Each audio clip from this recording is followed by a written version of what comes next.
الحمد للہ والصلاة والسلام علی رسول اللہ وبعد۔ ہمیں ایک آڈیو ریکارڈنگ سننے کا اتفاق ہوا جو جدہ کے ایک بھائی ڈاکٹر مرتضی بن بخش کی طرف منسوب ہے۔ اس آڈیو ریکارڈنگ سے بہت سے اشکالات قائم ہو چکے ہیں۔ جمعیت اہل حدیث سندھ کے قیام کو حزبیت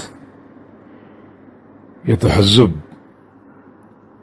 قرار دیا گیا ہے۔ یہاں اشکال یہ ہے کہ جمعیت اہل حدیث سندھ کے مؤسس اور بانی شیخ العرب والعجم علامہ بدیع الدین شاہ راشدی رحمہ اللہ تھے، اور یہ عمل قیام پاکستان کے ساتھ انجام پا چکا تھا۔ تو شیخ بدیع رحمہ اللہ کے بارے میں ان صاحب کا کیا فتویٰ ہوگا، کیا وہ حزبی تھے اور کیا ان کا عمل حزبیت ہے؟ اور آپ نے اپنی اس آڈیو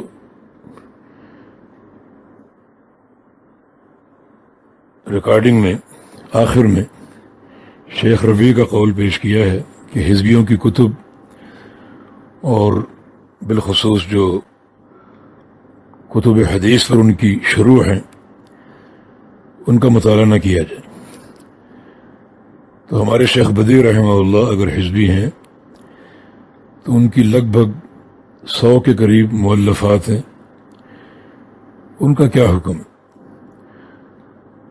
کچھ مؤلفات عربی میں ہیں، کچھ اردو میں، کچھ سندھی میں، تفسیر قرآن بھی ہے اور کتب حدیث پر تعلیقات بھی ہیں۔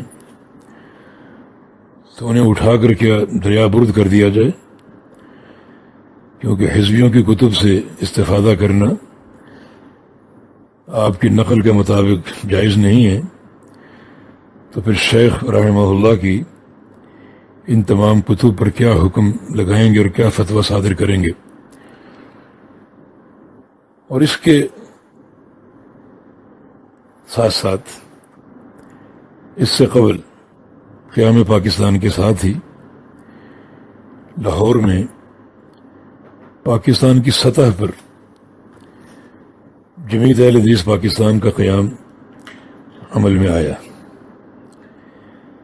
جس میں کبار علماء شامل تھے۔ تو کیا یہ عمل حزبیت ہوگا، تحزب ہوگا؟ کیونکہ دونوں کی اساس ایک ہی۔ اول مؤسس شیخ داؤد غزنوی رحمہ اللہ کیا حزبی تھے؟ جو جمعیت اہل حدیث پاکستان کے پہلے امیر تھے اور پہلے امین العام مناظر اسلام فاتح قادیان مولانا ثناء اللہ امرسری رحمہ اللہ کیا حزبی تھے؟ محدث العصر حافظ محمد گوندلوی رحمہ اللہ، جنہیں شیخ محمد امین شنقیطی رحمہ اللہ نے قاموس الحدیث کہا تھا، کیا حزبی تھے؟ کیونکہ حافظ محمد گوندلوی رحمہ اللہ بھی ایک طویل عرصہ اس جماعت کے امیر رہے ہیں، اور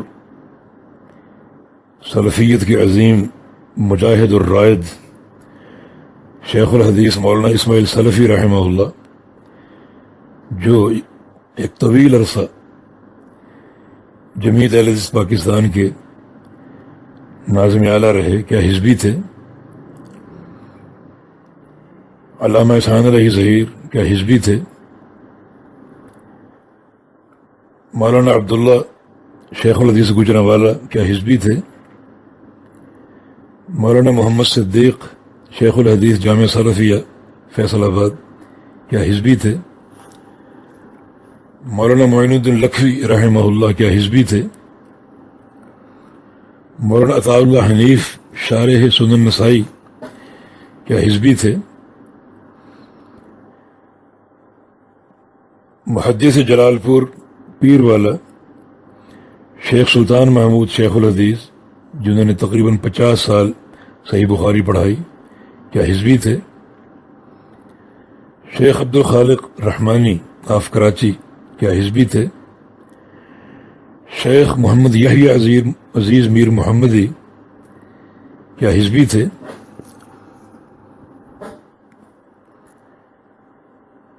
اس سے قبل اور آگے جائیں، پارٹیشن سے قبل، استقلال پاکستان سے قبل، جو متحدہ ہندوستان کی تاریخ اہل حدیث ہے لگ بھگ اب تک یہ 2 صدیوں پر مشتمل ہے، 200 سال اس زرعی تاریخ کو ہو چکے ہیں۔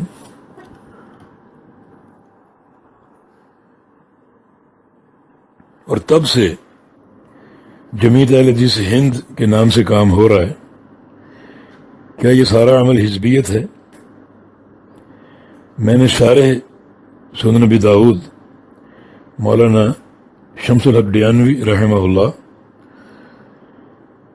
جو 13ویں صدی ہجری کے محدثین میں سے ہیں اور ابو داؤد کی شرح لکھی عون المعبود کے نام سے، ان کی سوانح میں پڑھا کہ لہو جہود مشکورۃ فی تأسیس جمعیت اہل الحدیث، کہ شیخ شمس الحق کی بڑی قابل قدر کوششیں ہیں ہندوستان میں جمعیت اہل حدیث کو قائم کرنے میں۔ تو شیخ کو حزبی کہیں گے اور عون المعبود کا مطالعہ ناجائز ہوگا، اور پھر یہ تاریخ بڑے بڑے علماء اور اساتین اہل الحدیث کے ناموں سے عبارت ہے۔ اور اب ایام اخیرہ میں الرحیق المختوم کے مؤلف شیخ صفی الرحمن مبارک پوری رحمہ اللہ، وہ بھی جمعیت اہل حدیث ہند کے امیر رہے، کیا وہ حزبی ہیں یا حزبی تھے؟ یہ تقریباً 200 سال کی زرعی تاریخ اہل حدیث ہے، اور ایک شخص جس کو علوم اسلامیہ میں داخل ہوئے چند سال گزرے ہیں، وہ اس 200 سالہ تاریخ پر پانی پھیر رہا ہے۔ کیا تمہارے پاس اکابرین نہیں ہیں؟ ان سے مشورہ کرو، ان سے پوچھو کہ جو نام میں نے گنوائے ہیں یہ کیسے کیسے اساتین فن تھے، اور کیا حدیث اور نشر حدیث میں ان کی خدمات ہیں اور ان کی جہود ہیں۔ اب آپ سنیں انہیں حقیقت کیا ہے۔ بر صغیر میں، ہند و پاکستان میں جو اہل حق کا مزاج ہے وہ اسی چیز پر قائم ہے کہ اس علاقے میں نام یا لقب عہد الحدیث اختیار کیا جائے، اور اس طرح اختیار کیا گیا کہ اس پورے خطے میں اب عہد الحدیث جو ہے یہ حق و صداقت کا شعار بن چکا ہے۔ اس لقب کا اختیار اس لیے نہیں کیا گیا کہ یہ کوئی تہذب کی اساس بنے، بلکہ اس لیے کیا گیا کہ حق و صداقت کے اس پلیٹ فارم پر اہل حق کو جمع کیا جائے۔ حزبیت تفریق کا نام ہے، جمع کا نام نہیں ہے۔ حزبیت تشتیت کا نام ہے، تقسیم کا نام ہے، اس لیے معیوب ہے۔ لیکن جو تحریک اہل حق کو اور سلفیین کو ایک پلیٹ فارم پر اکٹھا کر دے، وہ تہذب نہیں ہے، بلکہ وہ ایک انتہائی باسعادت امر ہے جس کی علماء حق نے ہند و پاکستان میں کوشش کی، اور جہود کا یہ سلسلہ 2 صدیوں پر محیط۔ اور جب ہم متحدہ ہندوستان کی بات کریں گے تو اس میں ہندوستان ہے، پاکستان ہے، بنگلہ دیش ہے، ملحقہ نیپال کا علاقہ ہے، ان تمام خطوں میں جمیعت اہل حدیث بحمد اللہ قائم و دائم ہے، اور جو بھی خدمات اللہ تعالیٰ توفیق دے رہا ہے وہ انجام دے رہے ہیں۔ تو اس پلیٹ فارم کا مقصد سلفیوں کو تقسیم کرنا نہیں، اس پلیٹ فارم کا مقصد سلفیوں کو جمع کرنا ایک حقیقت پر، اور وہ حقیقت کیا ہے؟ نبی علیہ السلام کا فرمان ما انا علیہ اليوم واصحابی، ایسی جماعت جو اس فرمان کی آئینہ دار ہو، ما انا علیہ اليوم واصحابی۔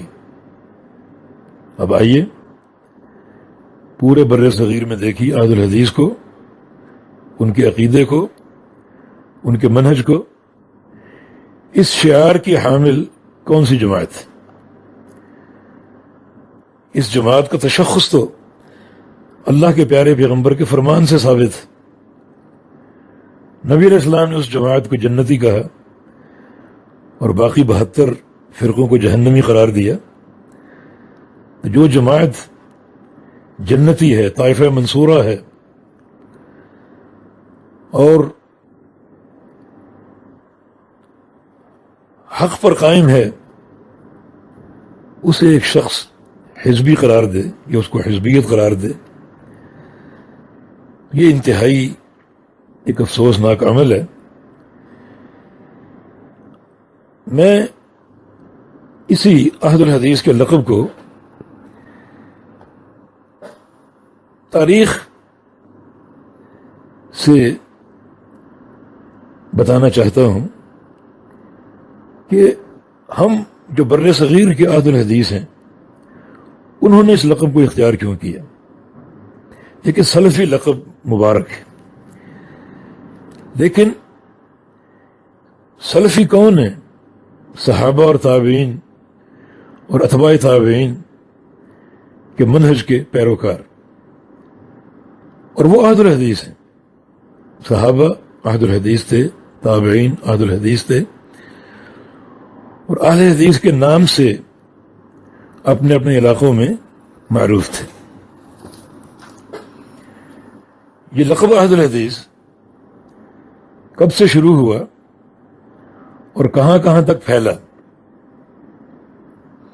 ایک تو ایک بہت بڑے تابعی محدث امام شعبی رحمہ اللہ،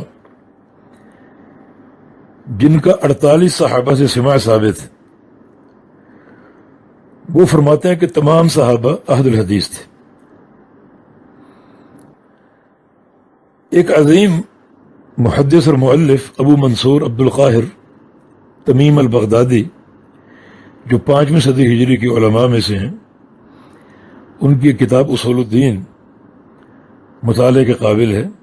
اس کے صفحہ نمبر 317 میں فرماتے ہیں وہ بیان ھذا واضح فی ثغور الروم والجزیرہ وثغور الشام وثغور آذربائجان وباب الابواب كلهم على مذهب اہل الحدیث من اہل السنہ وكذلك ثغور افریقہ واندلس وكل ثغور وراء بحر المغرب اہلہ من اصحاب الحدیث وكذلك ثغور اليمن على ساحل الزنج۔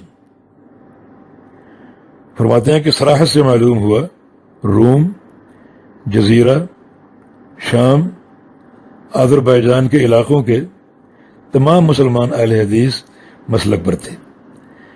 اسی طرح افریقہ، اندلس، بحر المغرب کے علاقوں کے لوگ، اور مغرب، یمن اور زنج کے ساحل تک تمام مسلمان اہل حدیث مسلک پر قائم تھے۔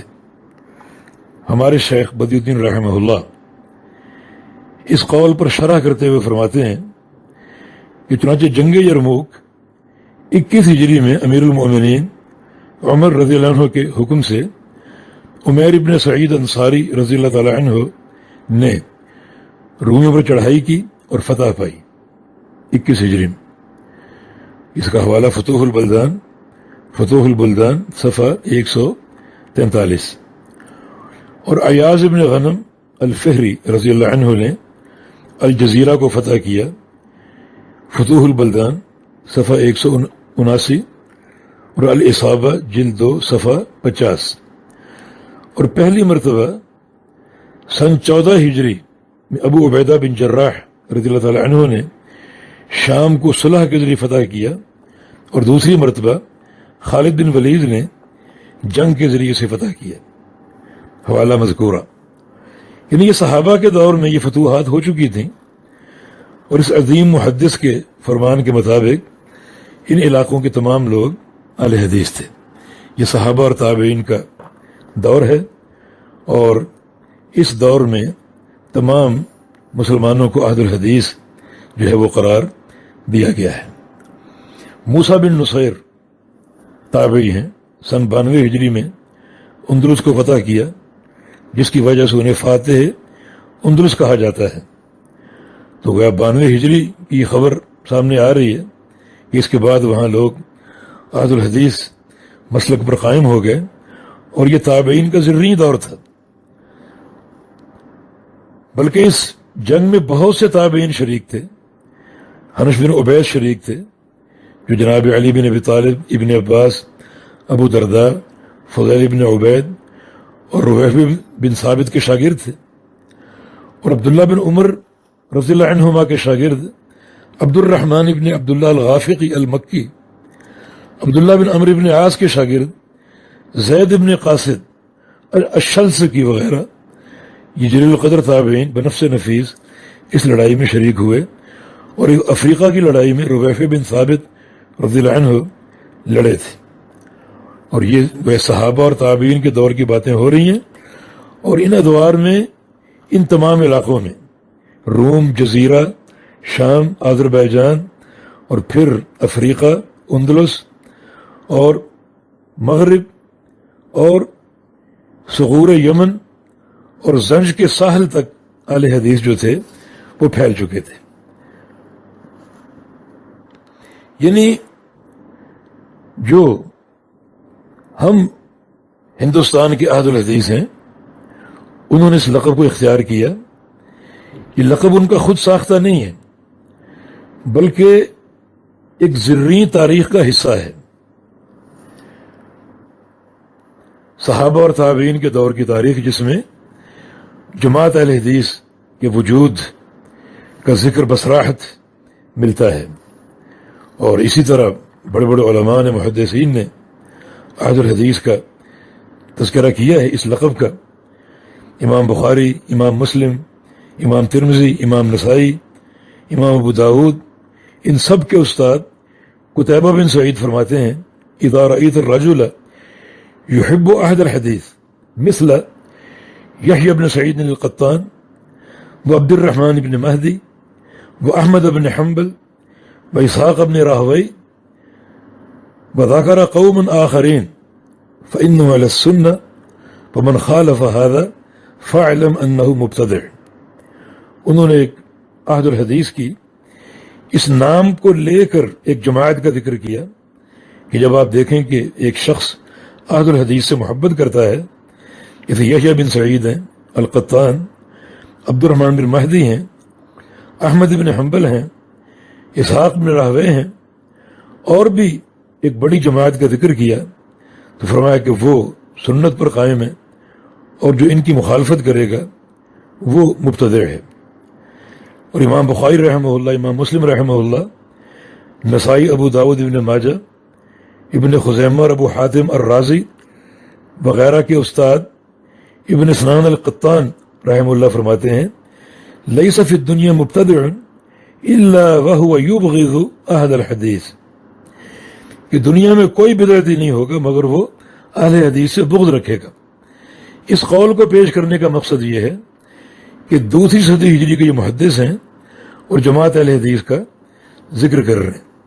مقصود اس پوری بحث سے یہ ہے کہ اہل الحدیث کا لقب صحابہ کے دور میں موجود تھا، یعنی قرن اول میں موجود تھا، قرن ثانی میں موجود تھا، قرن ثالث میں موجود تھا، اور بڑے بڑے علاقوں میں جماعت اہل حدیث پھیلی ہوئی تھی، تو اگر ہندوستان کی جماعت نے اس لقب کو اختیار کیا تو یہ کوئی نئی چیز نہیں ہے، بلکہ اہل حدیث کا نام، اہل حدیث کا لقب علی مر تاریخ، علی مر دہر ہر دور میں موجود رہا، اور آج کے دور میں موجود ہے، اور آج تک بحمد اللہ موجود ہے۔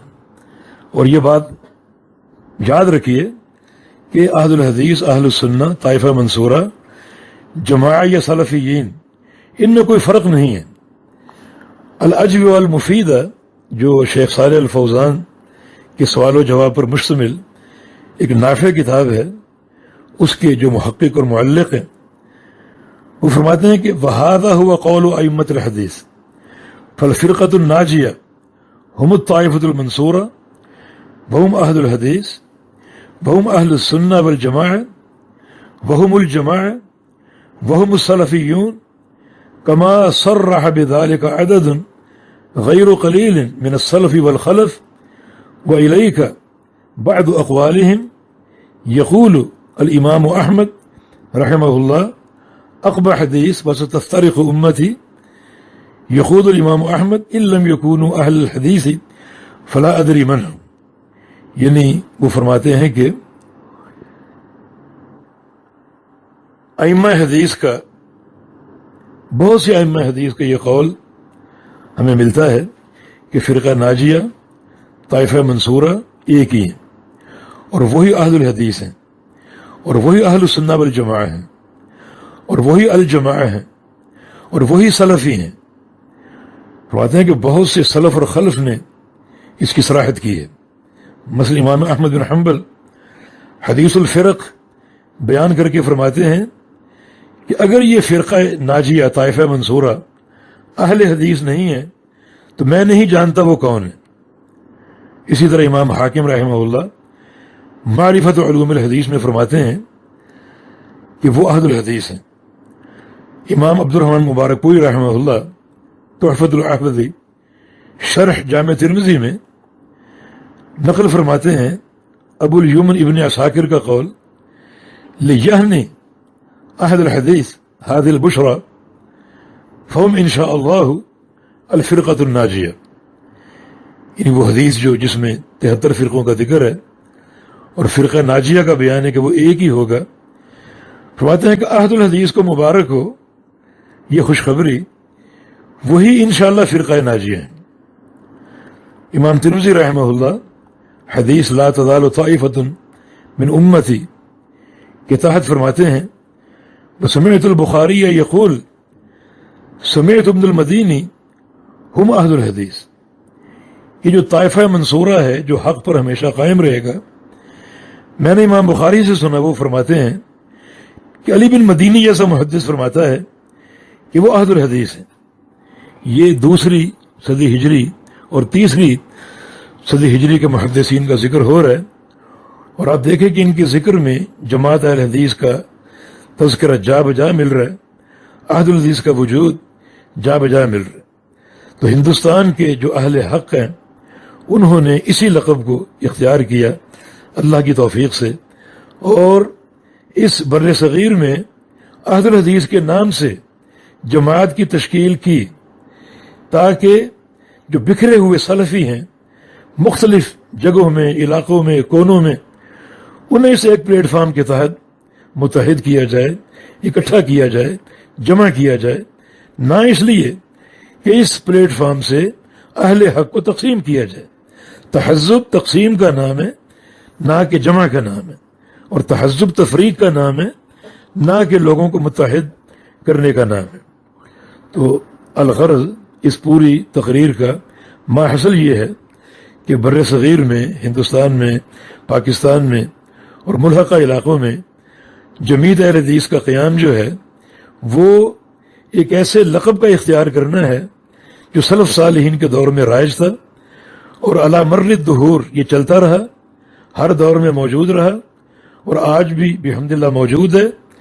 اس جماعت یا اس لقب کے حامل جماعت کو حزبیت کی طرف منسوب کرنا یہ اس مکمل تاریخ کے انکار کے مترادف ہے، اور ایک جہل کے مترادف ہے کہ ہمیں اپنی اس عہد الحدیث کی تاریخ سے واقفیت نہیں ہے۔ کیا اہل حدیث ہونا یا جمیعت اہل حدیث کا لقب اختیار کرنا حزبیت ہے یا ناجائز ہے؟ ہم اس کا جواب بڑے بڑے علماء سے لیتے ہیں۔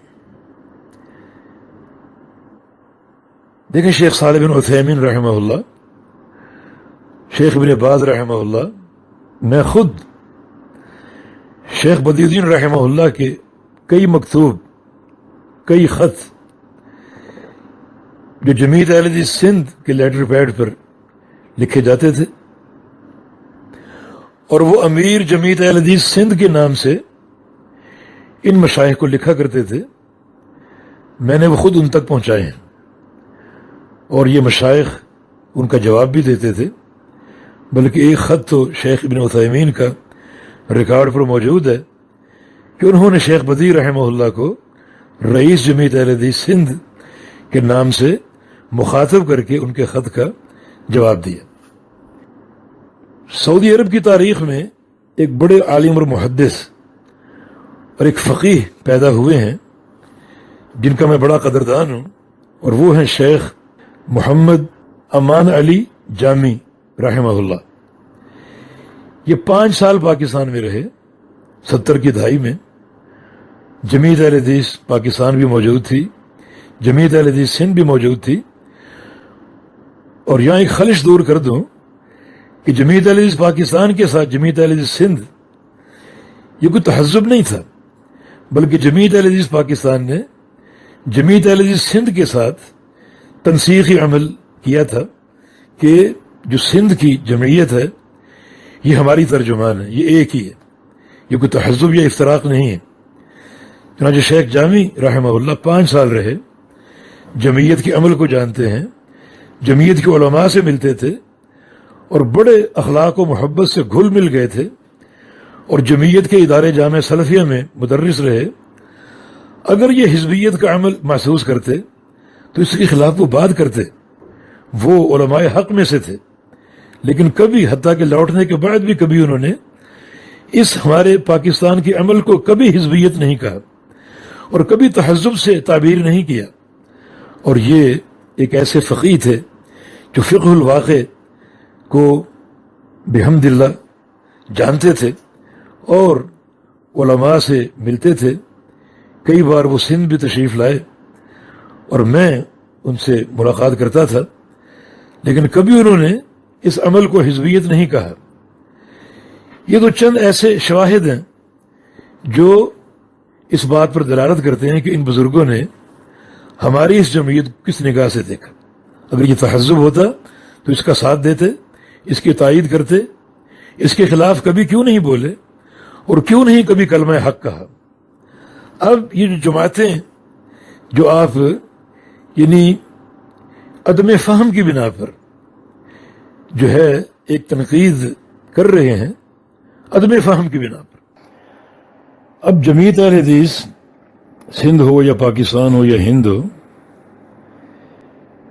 ہم نے ثابت کیا کہ یہ ایک ایسا لقب ہے جو دور صحابہ سے چلا آ رہا ہے، اور اسی کو یہاں اہل حق کی شناخت اور علامت کے طور پر اختیار کیا گیا ہے۔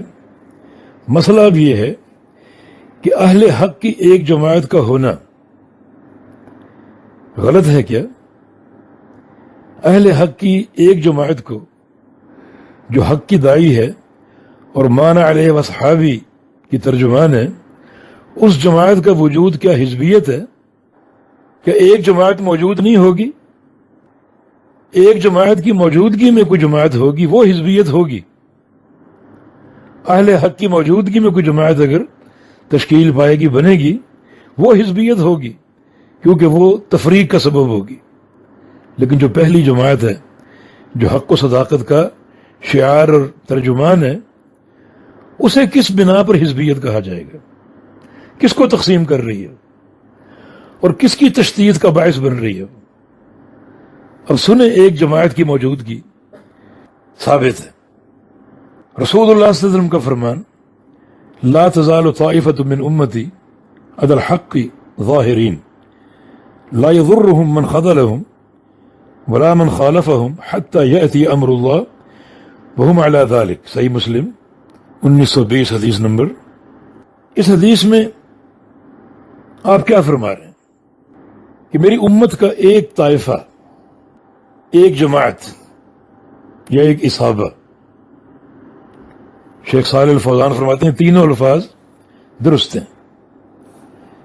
میری امت کی ایک جماعت، ایک گروہ، ایک طائفہ یا ایک اصحابہ ہمیشہ حق پر قائم رہے گا،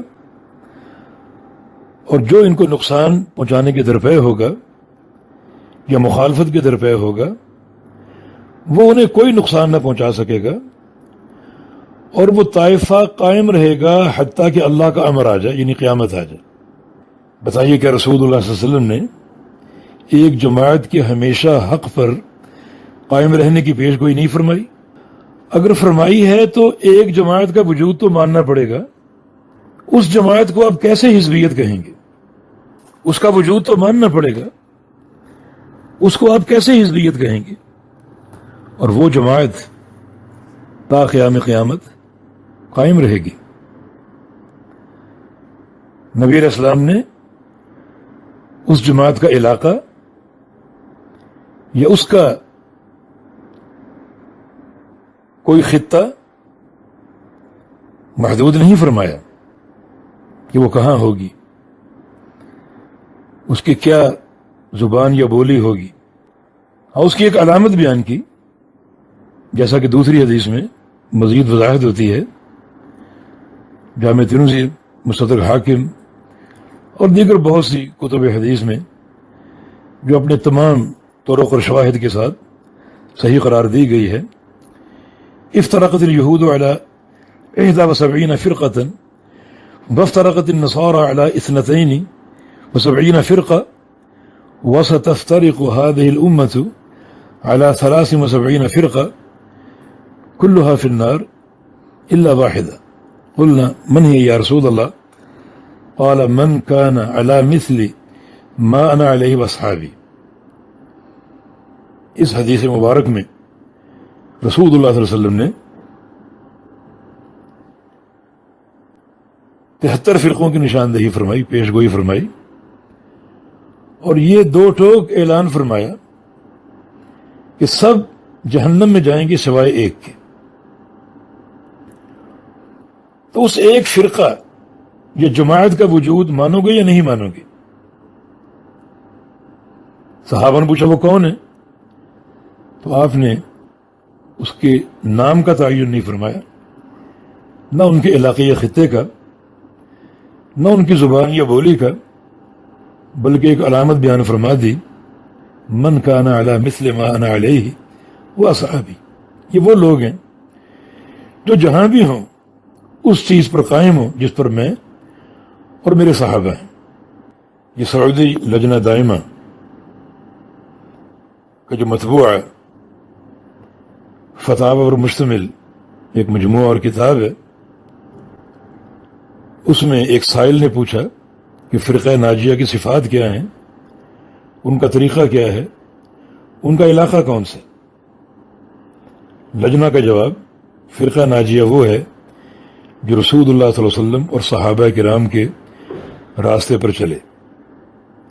ان کا طریقہ اتباع کتاب و سنت ہے، اور وہ کسی ایک شہر یا ملک میں محصور نہیں ہے. نیچے دستخط ہیں شیخ عبداللہ بن قعود اور شیخ عبداللہ بن قدیان اور شیخ عبدالرزاق عفیفی بطور نائب رئیس، اور شیخ عبدالعزیز بن باز رحمہم اللہ بطور رئیس اللجنہ. یعنی علامت ان کی بیان ہو گئی جو اس چیز پر قائم ہو جس پر میں اور میرے صحابہ ہیں، اور وہ کسی شہر یا ملک میں محصور نہیں، بلکہ وہ اس زمین میں پھیلے ہوں گے.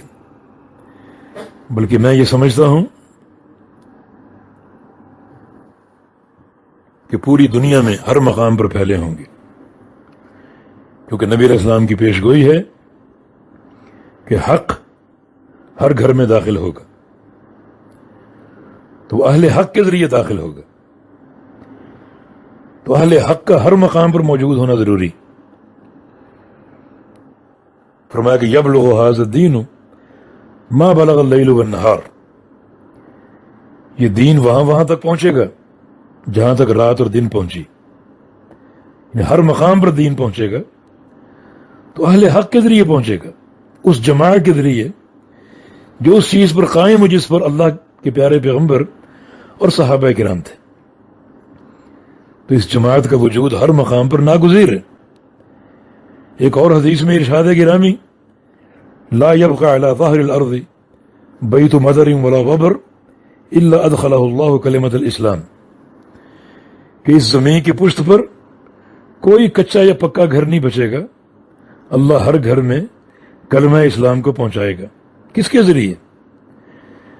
اہل حق کے ذریعے، اہل بدعت کے ذریعے، یقیناً اہل حق کے ذریعے. تو یہ کام کون کرے گا؟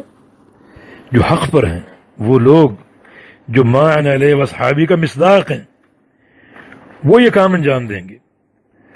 تو اس شعار کی حامل جماعت ہر مقام پر موجود ہوگی، اور یہ نبی علیہ السلام کی پیش گوئی ہے. وہی طائفہ منصورہ ہے، وہی جنتی گروہ ہے. تو اس کو حزبیت پر محمول کرنے کا کیا جواز؟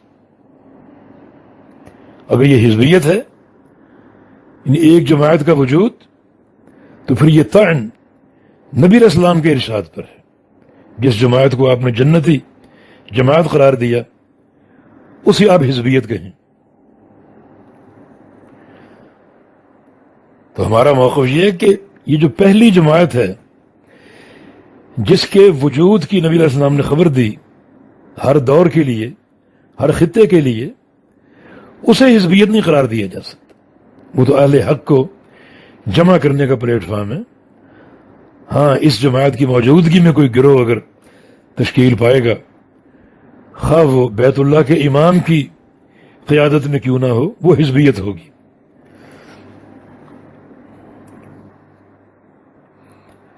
اب آئیے کبار علماء کی آراء ہم دیکھتے ہیں. شیخ صالح الفوزان حافظہ اللہ، آپ نے اپنی ایک آڈیو میں یہ اقرار کیا ہے کہ ان مشائخ کے اقوال میں مانتا ہوں. ان سے ایک سوال ہوا، ہم اس دور میں مختلف علاقوں میں اسلامی جماعتوں کے نام سنتے ہیں، اس کی کیا اصل ہے؟ کیا ان کے ساتھ جانا جائز ہے؟ کیا ان کے پروگراموں میں اگر بدعت نہ ہو شمولیت اختیار کرنا جائز ہے؟ شیخ حافظہ اللہ نے 2 صفحوں پر مشتمل طویل جواب دیا جو الاجوبہ والمفیدہ میں مطبوع ہے. اس کے خاص نکات یہ ہیں. ترجمہ: ہمیں رسول اللہ صلی اللہ علیہ وسلم نے بتا دیا ہے کہ ہم کیا کریں. آپ صلی اللہ علیہ وسلم نے اللہ تعالیٰ کے قریب کرنے والی ہر شے بتا دی ہے. اسی طرح اللہ تعالیٰ سے دور کرنے والی بھی کسی شے کا بیان نہیں چھوڑا. یہ مسئلہ بھی اس حقیقت کو شامل ہے. فرماتے ہیں ان جماعتوں میں سے جو جماعت رسول اللہ صلی اللہ علیہ وسلم اور صحابہ کرام خصوصاً خلفائے راشدین کے طریقہ پر ہے، ہم اس کے ساتھ ہیں، اس کی طرف منسوب ہوں گے اور ان کے ساتھ مل کر کام کریں گے. اور جو جماعت نبی صلی اللہ علیہ وسلم کے طریقہ کے خلاف ہے ہم اس سے اجتناب برتیں گے، خواہ اس کا نام الجماعت الاسلامیہ کیوں نہ ہو. فرماتے ہیں اعتبار ناموں کا نہیں بلکہ حقائق کا ہوتا ہے. بعض اوقات نام بڑے بھاری بھرکم ہوتے ہیں لیکن اندر سے وہ جماعت خالی ہوتی ہے، بلکہ بعض اوقات باطل ہوتی ہے. اس کے بعد شیخ صالح الفوزان حافظہ اللہ نے 73 فرقوں والی حدیث نقل فرمائی جس نے جماعت حقہ کی پہچان ما انا علیہ واصحابی مذکور ہے. پھر شیخ فرماتے ہیں اب راستہ واضح ہو چکا ہے۔ جس جماعت میں یہ علامت موجود ہے، یعنی وہ رسول اللہ صلی اللہ علیہ وسلم اور صحابہ کرام کے طریق کی پیروکار ہے، وہ برحق اسلامی جماعت ہے۔ اور جو اس منہج کی مخالف ہے اور کسی دوسرے منہج کی پیروکار ہے، وہ نہ تو ہم میں سے ہے نہ ہم اس میں سے ہیں، نہ ہماری اس کے ساتھ کوئی نسبت ہے نہ اس کی ہمارے ساتھ کوئی نسبت، بلکہ اسے تو جماعت کا نام دینا بھی درست نہیں ہے، اسے تو گمراہ فرقوں میں سے ایک فرقہ قرار دیا جائے گا۔ آگے فرماتے ہیں، ذرا غور سے سنیے، کیونکہ جماعت تو حق پر ہوتی ہے اور جماعت پر تو لوگ مجتمع ہوتے ہیں، یعنی جماعت لوگوں کو جوڑنے کا باعث بنتی ہے نہ کہ توڑنے کا، جبکہ باطل لوگوں کی تقسیم اور تفریق کا سبب بنتا ہے نہ کہ جوڑنے کا۔ تو یہ بھی ایک فیصلہ کن چیز ہے کہ جو پلیٹ فارم یا جو جماعت لوگوں کو جوڑتی ہے اور اس معیار اور منہج پر قائم ہے جو اللہ کے پیغمبر نے ہمیں عطا فرمایا، تو وہ جماعت حقہ ہے۔ اور جو اس کے مقابلے میں تشکیل پاتی ہے بعد میں، وہ تفریق کا سبب بن رہی۔ تو شیخ فرما رہے ہیں کہ حق جماعت تو وہ ہے جس پر لوگ مجتمع ہوتے ہیں، جبکہ باطل جماعتیں جو ہیں وہ لوگوں کو تقسیم اور تفریق کا سبب بنتی ہیں نہ کہ جوڑنے کا۔ شیخ صالح الفوزان سے مزید کسی نے پوچھا، کیا جماعتوں کی طرف منسوب ہونے والا مبتدع قرار پائے گا؟ یعنی کہیں جماعت قائم ہو، اس کی طرف اگر کوئی منسوب ہوتا ہے، اس کے ساتھ تعلق قائم کرتا ہے، کیا وہ بدعتی ہے؟ فرمایا، اس کا فیصلہ جماعت کو دیکھ کر کیا جائے گا۔ چنانچہ وہ جماعتیں جن میں کتاب و سنت کی مخالفات پائی جاتی ہیں، ان کی طرف منسوب ہونے والا مبتدع ہے۔ الاجوبہ المفیدہ صفحہ 27، جو پچھلی جو ان کی تقریر اور ان کا جواب ہے وہ صفحہ 24 اور 25 پر مرقوم ہے۔ اسی نوعیت کے ایک سوال کے جواب میں فرمایا، وہ جماعت جس کا منہج کتاب اللہ اور سنت رسول اللہ ہے اور جو نبی صلی اللہ علیہ وسلم کی اس حدیث پر عمل پیرا ہے کہ میرے بعد تم اختلاف کثیر دیکھو گے، لہذا تم میری سنت اور خلفائے راشدین کی سنت کے ساتھ چمٹ جاؤ الی آخر الحدیث۔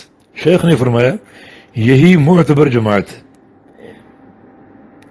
اس منہج کے علاوہ جو بھی جماعت ہوگی اس کا کوئی اعتبار نہ ہوگا، بلکہ وہ جماعت مخالفہ متصور ہوگی۔ شیخ حافظہ اللہ سے ایک مجلس میں پوچھا گیا، دعوت کی جماعتیں بہت بن چکی ہیں، دعات بھی بکثرت موجود ہیں، لیکن نتائج بہت کم ہیں، اس کا کیا راز؟ شیخ صالح الفوزان حافظہ اللہ نے فرمایا، ہم کثرت جماعت کی حوصلہ افزائی نہیں کریں گے۔ بالکل درست ہے، ہم تو ایک ہی جماعت چاہتے ہیں، غور کیجیے، جو اللہ تعالیٰ کی طرف بصیرت کے ساتھ دعوت دینے میں سچی ہو۔ جماعتوں کی کثرت اور مناہج کی کثرت ناکامی و نزاع کا باعث ہے۔ یعنی ایک جماعت ہم چاہتے ہیں اور تعدد جماعت ہم اس کی قطعاً حوصلہ افزائی نہیں کریں گے۔ یہ شیخ کے بیان کا خلاصہ ہے، اور شیخ کا استدلال مختلف نصوص سے ہے، وَلَا تَنَازَعُوا فَتَفْشَلُوا، اور قوله تعالی وَلَا تَكُونُوا كَالَّذِينَ تَفَرَّقُوا وَاخْتَلَفُوا، اور قوله تعالی وَاعْتَصِمُوا بِحَبْلِ اللَّهِ جَمِيعًا وَلَا تَفَرَّقُوا۔ اور آگے شیخ مزید فرماتے ہیں، ہم ایک ہی جماعت چاہتے ہیں جو صحیح منہج اور صحیح دعوت پر ہو، خواہ وہ مختلف ملکوں میں پھیلی ہو، لیکن مرجع ایک ہی ہو۔ یعنی مختلف ملکوں میں وہ جماعت پھیلی ہو، اور پیچھے جو جواب گزرا اس میں شیخ نے فرمایا کہ نام کچھ بھی ہو، اعتبار نام کا نہیں، اعتبار منہج کا ہے۔ شیخ فرماتے ہیں کہ ہم اس جماعت کے ساتھ ہیں یہ الاجوبہ المفیدہ صفحہ 41-42 میں یہ ان کا فرمان اور وضاحت موجود ہے۔ تو واضح ہونا چاہیے کہ شیخ صالح الفوزان حافظہ اللہ کے ان مذکورہ تمام جوابات، ان کے تمام جوابات اس امر کو واضح کرتے ہیں کہ اہل حق کی ایک جماعت کا موجود ہونا لامحالہ ضروری، یہ حزبیت نہیں ہے، لیکن اس جماعت کی موجودگی میں جو جماعت بھی تشکیل پائے گی، حتیٰ کہ جماعتیں متعدد ہو جائیں، تو یہ حزبیت مذمومہ کے زمرے میں آئے گا۔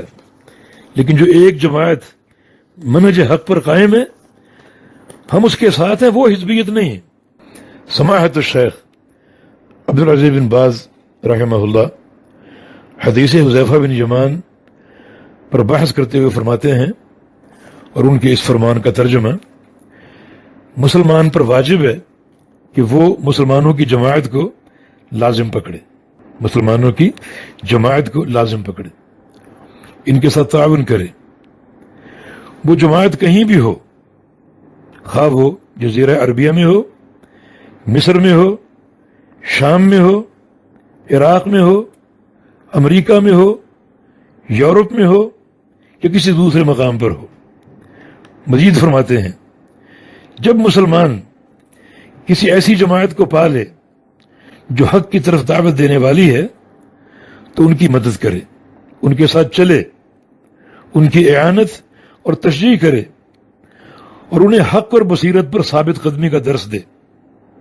سماحت الشیخ مزید فرماتے ہیں، ہر مسلمان پر فرض ہے کہ وہ حق کا طالب ہو، چنانچہ اسے جو ہی کوئی اسلامی مرکز مل جائے جو داعی الحق ہو، یا ایسی جماعت مل جائے جو حق کی طرف بلانے والی ہو، یعنی کتاب اللہ اور سنت رسول اللہ اور عقیدہ صحیحہ کی طرف، تو خواہ وہ جماعت یورپ میں ہو یا افریقہ میں یا کسی بھی مقام پر، ان کے ساتھ شامل ہو جائے، حق طلب کرے، اس پر صبر کرے، اور ان کے ساتھ جڑا رہے۔ سماحت الشیخ فرماتے ہیں، الحمدللہ، اس پر غور کی ضرورت ہے، الحمدللہ ہمارے اس دور میں حق کی طرف دعوت دینے والی بہت سی جماعتیں موجود ہیں۔ جزیرہ عربیہ میں سعودی حکومت موجود ہے، جبکہ یمن، خلیج، مصر، شام، افریقہ، یورپ، امریکہ اور ہند سے مراد ہندوستان، پاکستان، بنگلہ دیش وغیرہ، ان تمام ممالک میں حق کی طرف دعوت دینے والی جماعتیں موجود ہیں۔ شیخ کا یہ جواب موجود ہے، اس کا حوالہ مجموع فتاوی و مقالات متنوعہ، جلد نمبر 8، صفحہ 180-181۔ اس میں شیخ رحمہ اللہ نے جماعت حقہ کی تشخیص فرمائی اور مختلف خطوں کا ذکر کیا جہاں پر بحمد اللہ حق کی جماعتیں موجود ہیں، ان کے ساتھ تعاون، ان کے ساتھ چلنا، اس کی شیخ نے نصیحت فرمائی۔ ایک سوال کے جواب میں تو سماحت الشیخ نے کچھ جماعتوں کے نام لیے۔ چنانچہ سائل نے پوچھا، آج بہت سے فرقے موجود ہیں، مثلا صوفی، تبلیغی اور جماعت اخوان المسلمین، سنی اور شیعہ، ان میں سے کون سی جماعت کتاب و سنت کی تطبیق کر رہی ہے؟ سماحت الشیخ رحمہ اللہ نے فرمایا، حق سے سب سے قریب اور سب سے حریص اہل السنہ ہیں جو کہ عہد الحدیث ہیں۔ یہ عہد الحدیث کا شیخ نے نام لیا۔ اس کے بعد جماعت انصار السنہ، اس کے بعد اخوان المسلمین۔ لیکن شیخ رحمہ اللہ نے ایک دوسرے سوال کے جواب میں اخوان المسلمین کے بارے میں فرمایا کہ حرکت الاخوان المسلمین ینتقدها خواص عہد العلم، کہ اخوان المسلمین کی تاریخ جو ہے اس پر بڑے بڑے علماء نے جرح کی ہے۔ تو باقی دو جماعتیں جو مختلف خطوں میں قائم ہیں، عہد الحدیث کے نام سے اور انصار السنہ کے نام سے، شیخ نے فرمایا کہ یہ دو جماعتیں اقرب اور احرص للحق ہے، حق کے انتہائی قریب اور حق بیان کرنے کے انتہائی حریص۔ تو سماحت الشیخ رحمہ اللہ کے ان تمام جوابات سے واضح ہوتا ہے کہ ایک جماعت کا وجود ناگزیر ہے، جو جماعت حقہ قرار پائی ہے اور جو ما انا علیہ واصحابی کے منہج کی آئینہ دار ہے۔ اسے حزبیت کیسے قرار دیا جا سکتا ہے؟ اگر جماعت حقہ کا قیام تحزب ہے تو یہ تحزب اس جماعت کی طرف منسوب ہے جسے رسول اللہ علیہ وسلم نے جنتی قرار دیا، یعنی جو شخص اس جماعت کو جو جماعت حقہ کے معیار پر قائم ہے اسے اگر وہ تحزب قرار دیتا ہے تو یہ تحزب ایسی جماعت کی طرف منسوب ہے جسے اللہ کے پیارے پیغمبر نے جنتی کہا ہے، اور کبار علماء نے اپنے اپنے کلام میں زمین کے ہر ٹکڑے پر اس جماعت کا وجود تسلیم کیا ہے۔ اب آپ پاکستان آئیے، یہاں جماعتیں قائم ہیں، مختلف فرقے قائم ہیں، دینی بھی اور سیاسی بھی۔ یہاں اس پاکستان ہندوستانی سارے خطے میں جو اربوں کی آبادی پر مشتمل ہے، آپ تلاش کریں وہ اصحابہ حق کون ہے، طائفہ منصورہ کون ہو سکتا ہے۔ میں چند جماعتوں کے نام لیتا ہوں جو یہاں کام کر رہے ہیں، مثلا قادیانی، بوہری، اسماعیلی، آغا خانی، صوفی، وجودی اور حلولی، اشعری، ماتریدی، وثنی، قبوری، بریلوی، پھر سہروردی، نقشبندی، چشتی، قادری، اور آج کا سلسلہ رفاعی بھی یہاں موجود ہے۔ یہ وہ اکثر جماعتیں ہیں جو پاکستان کے پلیٹ فارم پر کام کر رہی ہیں۔ بتائیے ان میں سے کون سی جماعت ما انا علیہ واصحابی کے منہج پر ہے؟ سیاسی جماعتیں لے لیجیے، مسلم لیگ، نون لیگ ہے، قاف لیگ ہے، پھر پیپلز پارٹی ہے، پھر تحریک انصاف عمران خان کی، اور بہت سی جماعتیں۔ کس جماعت کو ما انا علیہ واصحابی کا مصداق قرار دو گے؟ جماعت اہل حدیث باقی رہ گئی۔ آؤ ان کا عقیدہ دیکھو، ان کا منہج دیکھو، ان کے علماء کو دیکھو کہ یہ ما انا علیہ واصحابی کے منہج پر ہیں یا نہیں۔ اگر نہیں ہے تو اربوں کی آبادی کا یہ خطہ گویا حق جماعت سے خالی، جو کہ ناممکن۔ یہی اصحابہ حق ہے،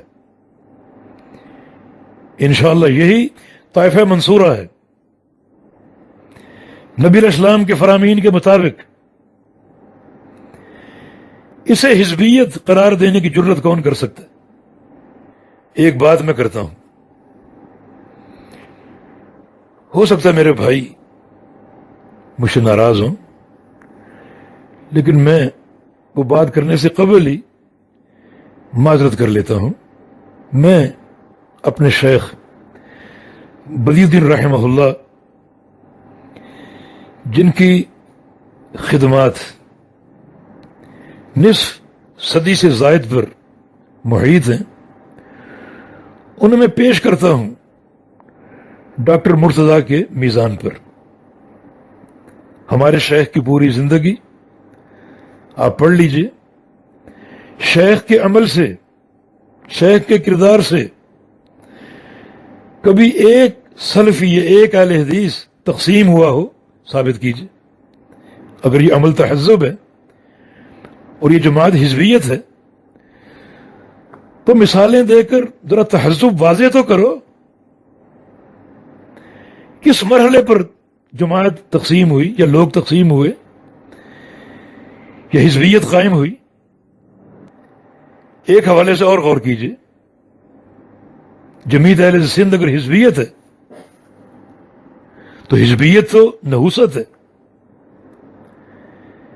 حزبیت تو فشل ہے، ناکامی ہے۔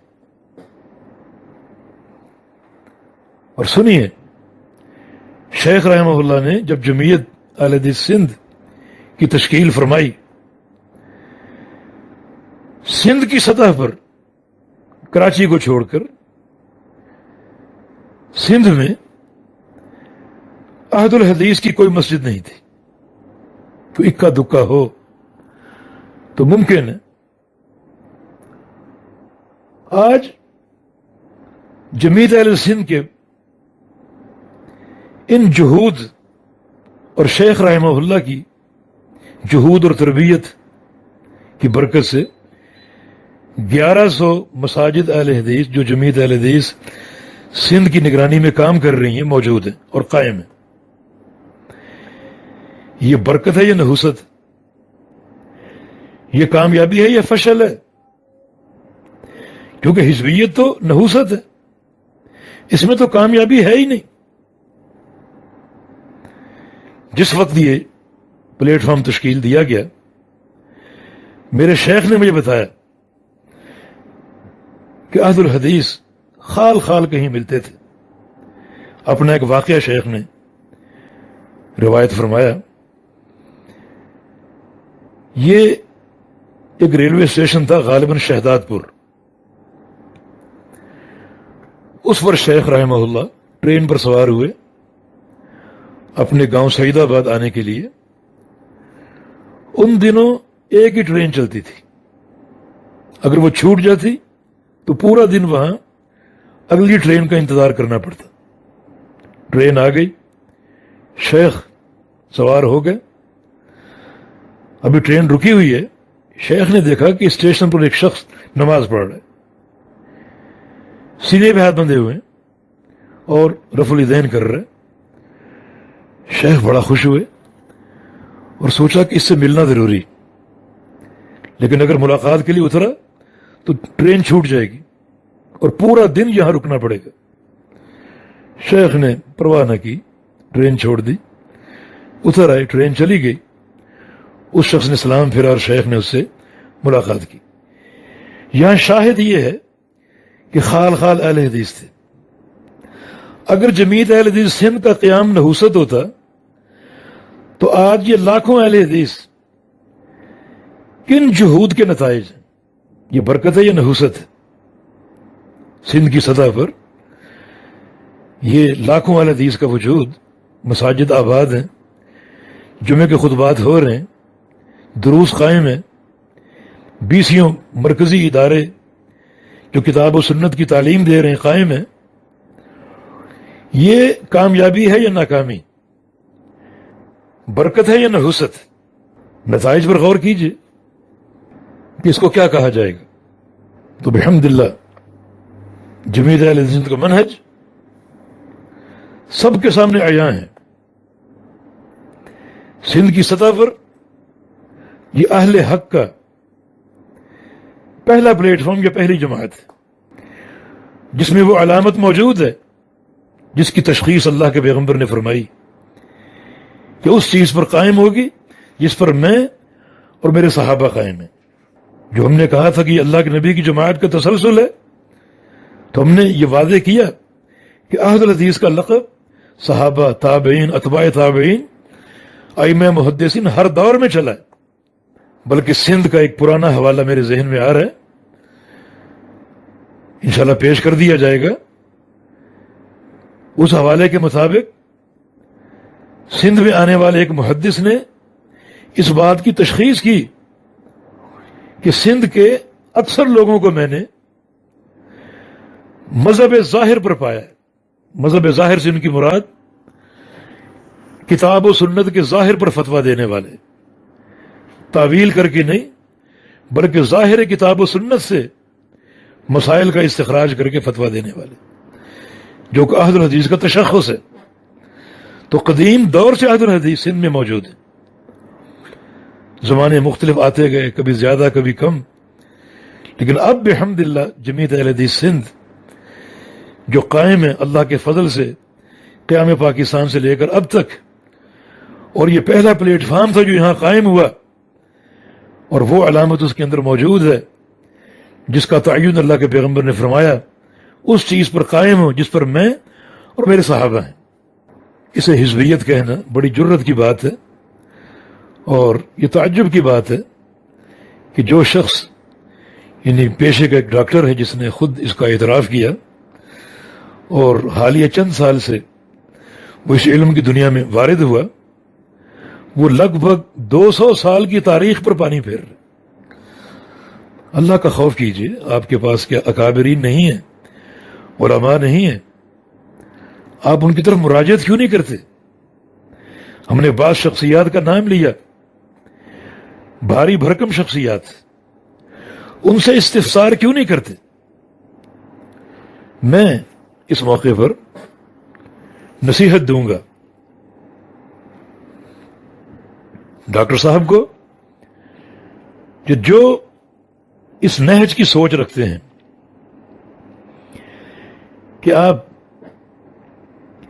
جس لائن کو اختیار کر چکے ہیں یہ بہت ہی خطرناک ہے۔ دیکھیں، ایک ہے اجتہاد اور تحقیق کر کے مسئلے پر حکم لگانا، فلاں چیز حلال ہے، فلاں چیز حرام ہے، فلاں عمل کا یہ حکم ہے، یہ خیر و برکت، اس میں اگر درست کہیں گے تو 2 اجر ملیں گے، غلط کہیں گے تو 1 اجر ملے گا۔ لیکن اگر آپ کسی شخصیت پر حکم لگائیں گے کہ فلاں حزبی ہے، فلاں خارجی ہے اور فلاں تکفیری ہے، یہ اس کی ذات پر حکم ہے، یہ خطرناک معاملہ ہے، اس میں غلطی کی گنجائش نہیں ہے۔ کسی کی ذات پہ حکم لگائیں گے، اگر وہ اس سے بری ہوا تو وہ حکم آپ پر لوٹے گا۔ من قال لأخیہ یا کافر فقد باء بها احدہما، جو اپنے کسی بھائی کو کافر کہہ دے، نبی علیہ السلام کا فرمان ہے دونوں میں سے ایک ضرور ہے، جس کو کہا یا تو وہ کافر ہے، اگر وہ نہیں تو کہنے والا جو بھی ہو وہ کافر۔ تو ایسا کام آپ کیوں کرتے ہیں جس کی زد میں آپ خود موجود ہیں؟ اگر آپ 100 افراد کو خارجی یا حزبی یا تکفیری کہیں، ضروری تو نہیں کہ ان 100 کے بارے میں آپ کا فتویٰ بالکل درست ہو اور آپ امام معصوم ہیں، کہیں نہ کہیں غلطی ہو سکتی۔ اور اگر 99 افراد آپ کے کہنے کے مطابق خارجی اور تکفیری ہیں، ایک نہیں ہے، خارجی نہیں ہے، تکفیری نہیں ہے، تو پھر ڈاکٹر صاحب آپ خارجی اور تکفیری ہوں گے۔ تو اللہ کا خوف کیجئے۔ سلف صالحین تو احکام میں فتویٰ دینے سے گریز کرتے تھے اور فتوے کو ٹالتے تھے، فلاں سے پوچھو۔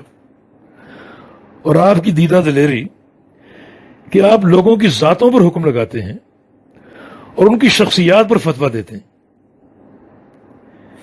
میں ایک منہجی سوال آپ سے کرتا ہوں، جس علاقے میں آپ رہتے ہیں اس میں ولی الامر موجود نہیں؟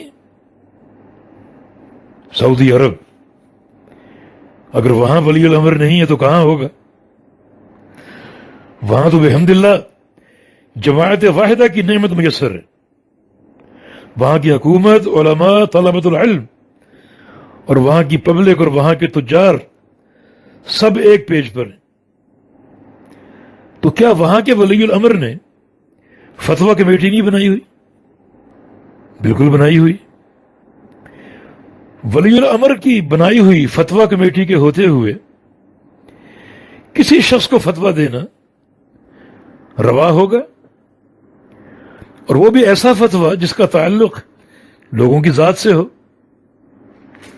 اور ایسا فتویٰ جو بہت سے لوگوں میں فتنہ پیدا کرنے کا باعث ہو۔ کیا اس کا حکم؟ کہ آپ کا نام افتاء کمیٹی میں ہے؟ بنو امیہ کے دور میں موسم حج میں ایک اعلان ہوتا تھا، لا یفتی الناس الا عطاء بن ابی رباح۔ بالکل حق ہے، منہجی نکتہ ہے کہ حج کے مسائل میں عطا بن ابی رباح کے علاوہ کوئی فتویٰ نہیں دے سکتا. تو ولی الامر کا ایک کمیٹی بنانا، افتاء کی کمیٹی، اس کا کیا معنی ہوتا ہے کہ یہ کمیٹی ہی فتویٰ دے گی. اگر آپ کسی کی تذلیل چاہتے ہیں تو آپ اس کا نام افتاء کمیٹی کو دے دیجئے.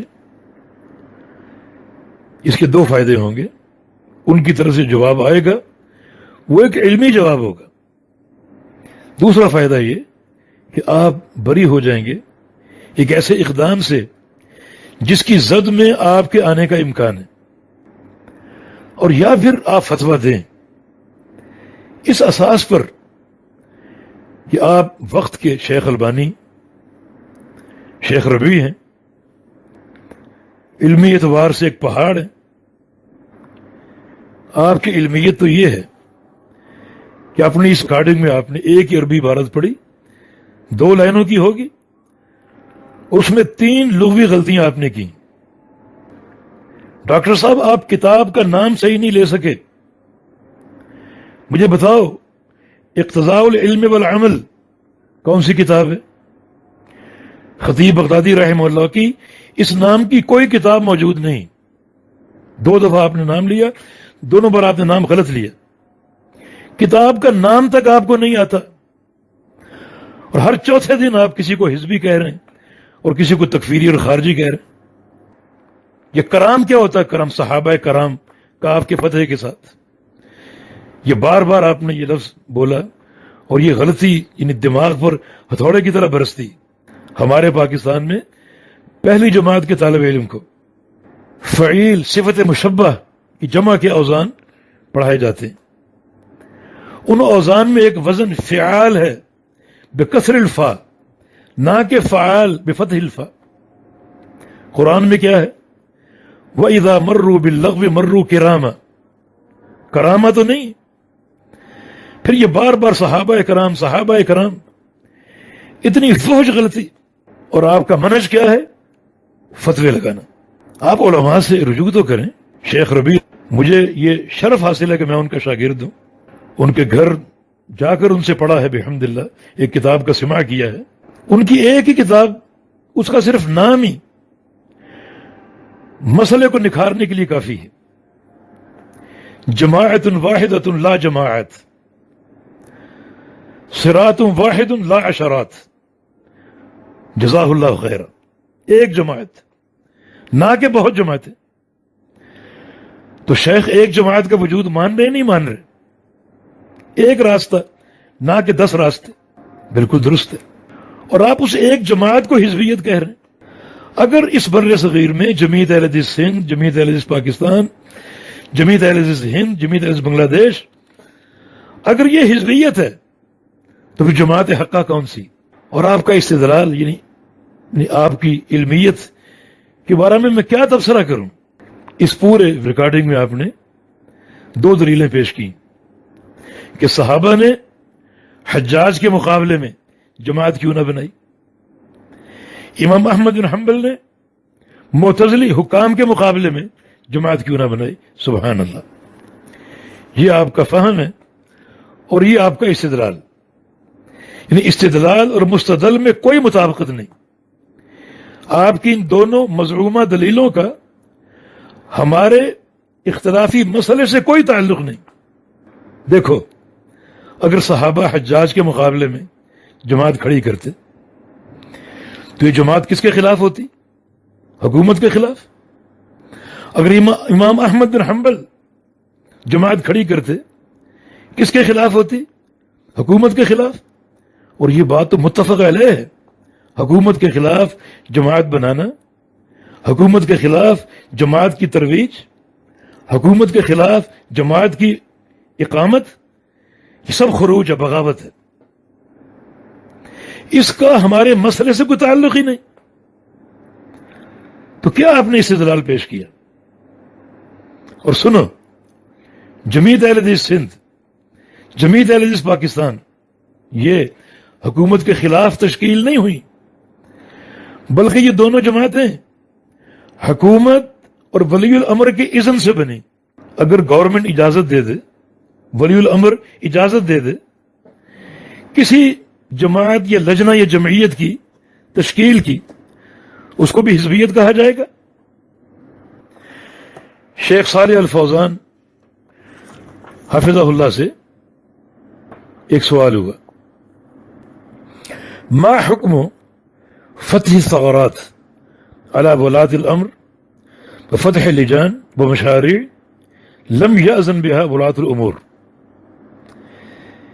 کہ ایسی جمعیتیں یا لجنیں یا کمیٹیاں یا مشاريع قائم کرنے کا کیا حکم ہے جو ولی الامر کی اجازت کے بغیر ہوں؟ شیخ کا جواب، لا يجوز لأحد من الرعية أن ينشئ اللجان أو مشاريع تتولى شيئا من أمور الأمة إلا بإذن ولي الأمر۔ کسی شخص کے لیے جائز نہیں کوئی جمعیت قائم کرے یا کوئی مشروع قائم کرے جس کا تعلق لوگوں کی خدمت سے کیوں نہ ہو، مگر وہ ولی الامر کے اذن سے، لأن هذا يعتبر خروجا عن طاعته۔ اگر ولی الامر کے اذن کے بغیر کوئی شخص کوئی لجنہ قائم کرے گا یا کوئی مشروع قائم کرے گا، وہ ولی الامر کے خلاف بغاوت متصور ہوگا، وہ خروج متصور ہوگا، اور یہ ایک فوضی اور بے ترتیبی کو جنم دے گی۔ تو ولی الامر کے اذن سے لجنہ یا جمعیت تشکیل پا سکتی ہے، اور اللہ کے فضل و کرم سے جمعیت اہل حدیث سندھ ولی الامر کے اذن سے تشکیل پائی ہے۔ یہ کوئی تشتیت یا تقسیم کا راستہ نہیں ہے۔ میں چند فرامین سے جو شیخ صالح الفوزان حافظہ اللہ کے ہیں ایک نصیحت دوں گا، اپنے آپ کو بھی اور تمام سننے والوں کو۔ شیخ فرماتے ہیں کہ اما ان کان من عامۃ الناس ومن صغار الطلبہ فلیس له الحق فی ان یصدر الاحکام ویحکم علی الناس ویقع فی اعراض الناس وهو جاہل ویغتاب وینم ویتکلم فی التکفیر والتفسیق وغیر ذلك فهذا كله يرجع إليه ولا يضر المتكلم فيه وإنما يرجع إليه۔ ترجمہ، عامت الناس کے لیے اور چھوٹے طلبہ کے لیے جائز نہیں ہے، نہ انہیں یہ حق حاصل ہے کہ وہ احکام صادر کریں اور لوگوں پر حکم لگائیں اور لوگوں کی عزتوں میں داخل ہونے کی کوشش کریں جبکہ وہ جاہل اور ناآشنا ہیں، اور نہ یہ حق ہے کہ وہ غیبت کریں، چغلیاں کریں اور تکفیر جیسے مسائل میں کلام کریں اور تفسیق جیسے مسائل میں کلام کریں۔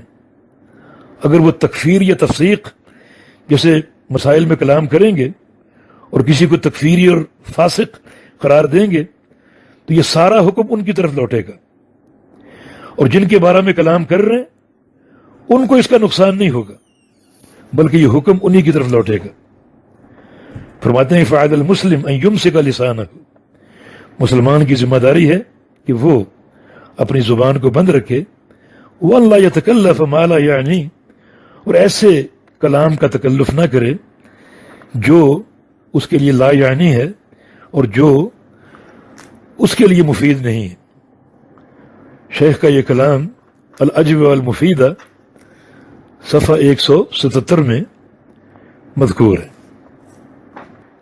شیخ صالح الفوزان حافظہ اللہ فرماتے ہیں العلماء لهم مکانتهم وقدرهم ولا يبخس ولا ينقص من قدرهم إلا زنديق منحرف يبغض الحق وأهله أو جاهل مركب يغتر بما يسمع من كلام أهل النفاق وأهل الريب۔ ترجمہ، علماء کی ایک قدر اور منزلت ہے اور ان کی ایک مکانت ہے، ان کی قدر و منزلت کو نہیں کم کرتا مگر وہ شخص جو زندیق ہو، منحرف ہو، جس کے دل میں حق اور اہل حق کا بغض ہو، اور یا پھر ان کی قدر و منزلت کو وہ شخص کم کرنے کی کوشش کرتا ہے جو جاہل مرکب ہو. جاہل مرکب وہ شخص ہوتا ہے جو جاہل ہو اور اپنے آپ کو عالم سمجھے. تو یہ مرکب اس میں جاہل ہے. ایک تو وہ جاہل ہے، دوسرا اپنے آپ کو عالم کہہ رہے ہیں، یہ دوسرا جاہل ہے. تو یہ جاہل مرکب ہے.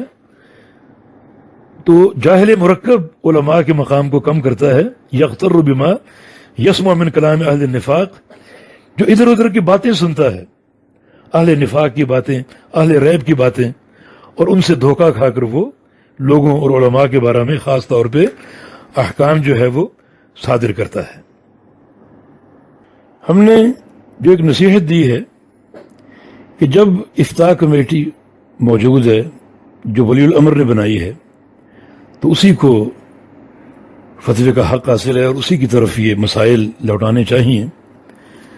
اس بارے میں شیخ صالح الفوزان فرماتے ہیں: واللہ جعل المرجع فی امور السلم والحرب والامور العامة الى ولاة الامور والى العلماء خاصة، ولا يجوز لافراد الناس ان يتدخلوا فيها لان هذا يشتت الامر ويفرق الوحدة ويتيح الفرصة لأصحاب الأغراض الذين يتربصون بالمسلمين الدوائر.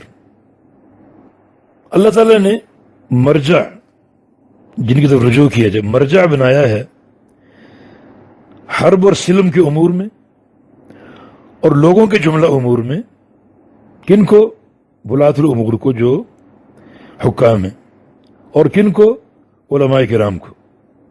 فرماتے ہیں کہ ولا یجوز لافراد الناس، جو عامت الناس ہیں، افراد الناس ہیں، ان کے لیے جائز نہیں ہے کہ وہ ان امور میں تدخل کریں، کیونکہ یہ امر کو تقسیم کرے گا اور وحدت کو پارا پارا کرے گا، اور جن لوگوں کے گندے مقاصد ہیں ان کو ایک موقع مہیا کرے گا طرح طرح کی باتیں کرنے کے لیے.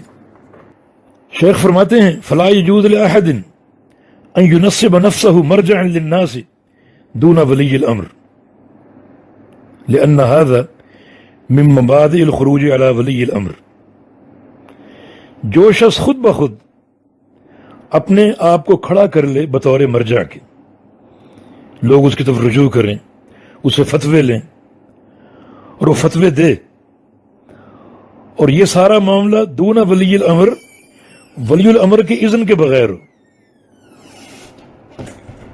شیخ فرماتے ہیں یہ جائز نہیں.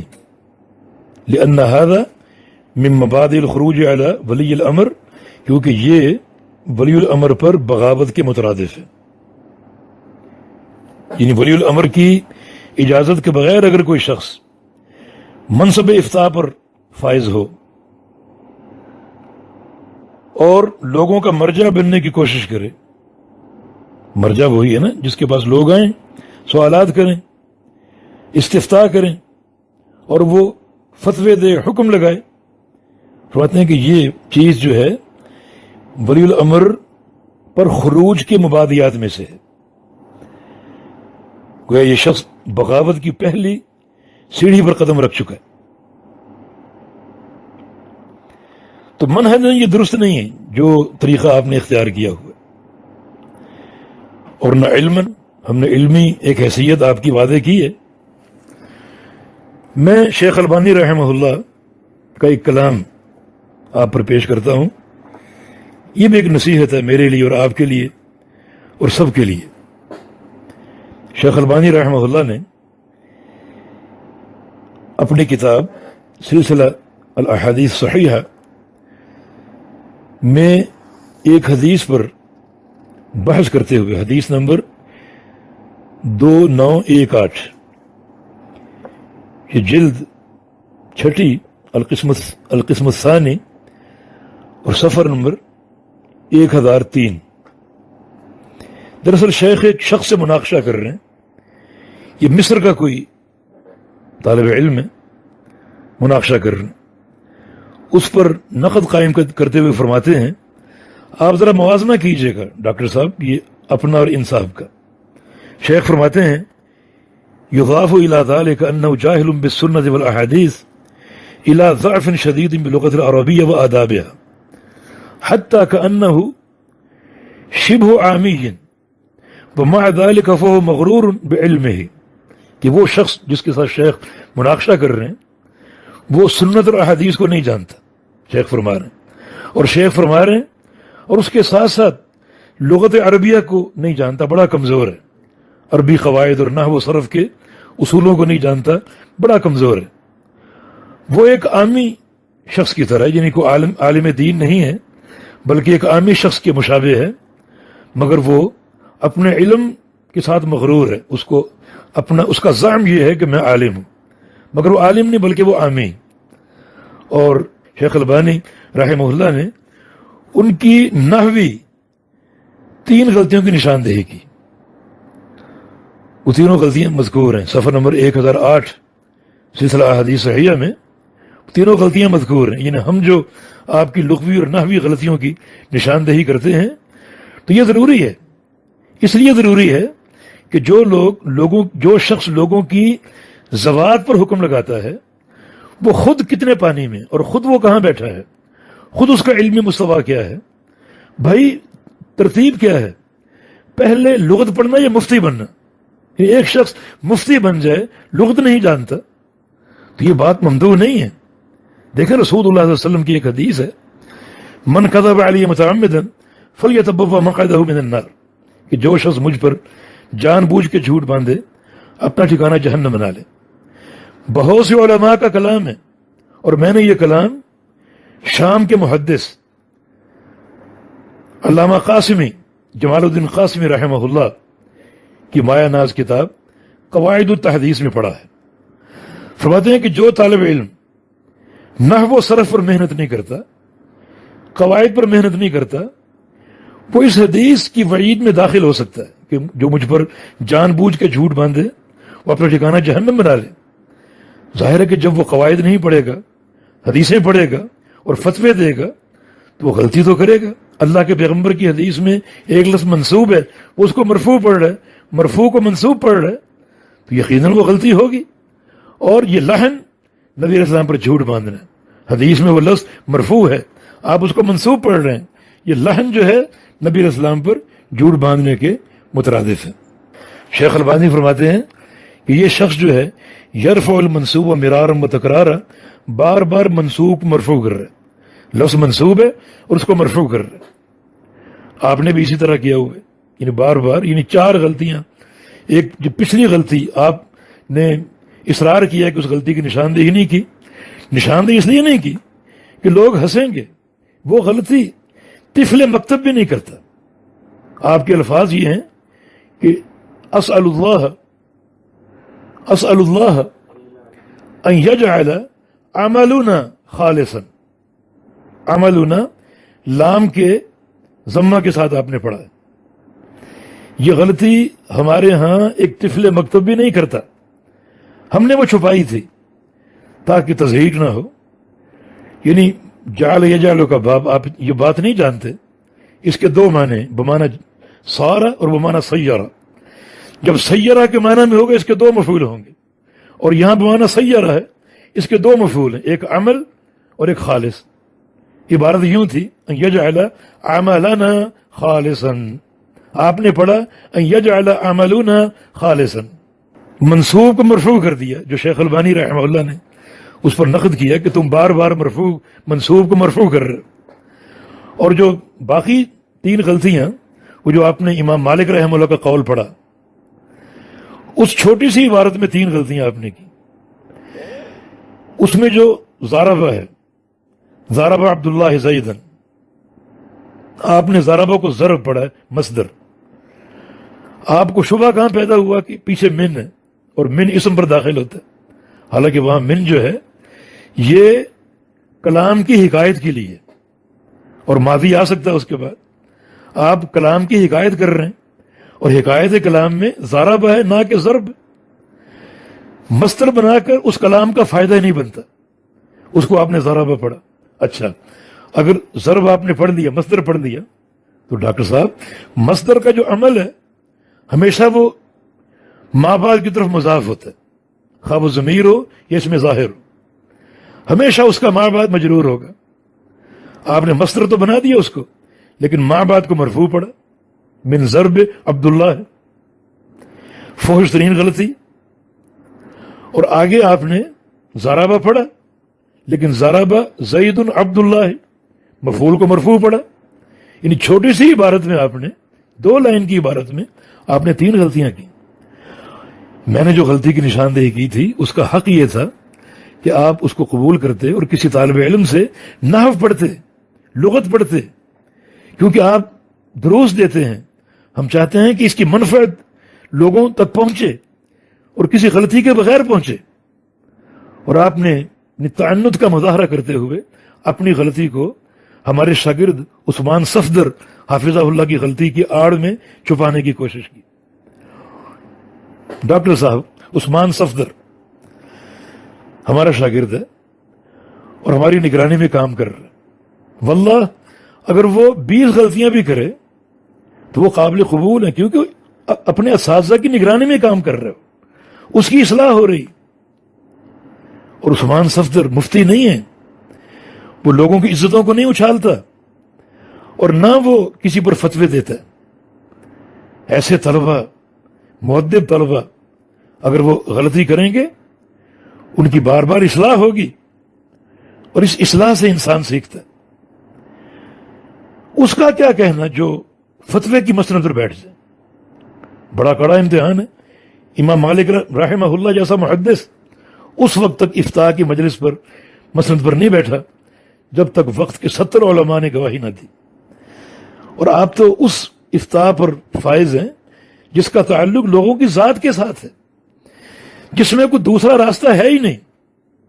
احکام میں غلطی پر اجر مل سکتا ہے، لیکن کسی کو آپ فاسق کہیں، کافر کہیں، خارجی کہیں، تکفیری کہیں، تو یہ ایک ایسی غلطی ہے.